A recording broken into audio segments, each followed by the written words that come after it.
Hi viewers, this is Sai Midi Max channel.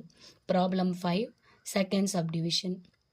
Second subdivision என்னன்னு பார்த்தீங்கன்னா cot theta minus cos theta divided by cot theta plus cos theta equal to proof பண்ண வேண்டியது cosecant theta minus 1 divided by cosecant theta plus 1. So as usual நம்ம இப்போ left hand side எடுத்துக்கிறோம். left hand side என்னன்னு பார்த்தீங்கன்னா cot theta minus cos theta divided by cot theta plus cos theta.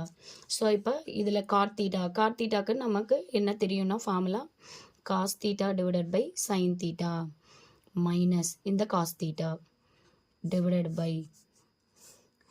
denominatorலையும் அதே மாதிரி cot thetaவை cos theta divided by sin theta plus cos theta.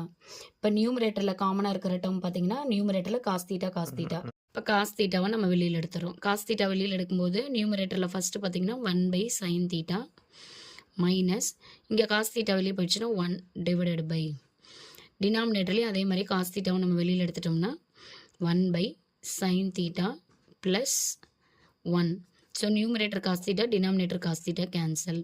இப்போ 1 by sin theta 1 by sin thetaங்கிறது என்னது cosecant theta 1 by sin theta cosecant theta அப்போ cosecant theta minus 1 divided by 1 by sin theta again cosecant theta plus 1. So இதுதான் நம்ம proof பண்ண வேண்டியது RHS. So LHS equal to RHS hence proved. Viewers உங்களுக்கு 9th 10th 11th 12th maths ரிலேட்டடாக எந்த problem doubt இருந்தாலும் நீங்கள் கமெண்ட் செக்ஷனில் சொல்லுங்கள். அந்த ப்ராப்ளமுக்கு நான் வீடியோ எடுத்து அப்லோட் பண்ணுறேன். சேனலை சப்ஸ்கிரைப் பண்ணுங்கள், வீடியோவை லைக் பண்ணுங்கள். காலேஜ் ஓரியன்டாக உங்களுக்கு ஏதாவது ப்ராப்ளம் இருந்ததுனாலும் நீங்கள் அந்த ப்ராப்ளம் என்னன்னு கமெண்ட் செக்ஷனில் மென்ஷன் பண்ணுங்கள். நான் வீடியோ எடுத்து அப்லோட் பண்ணுறேன். தேங்க்யூ.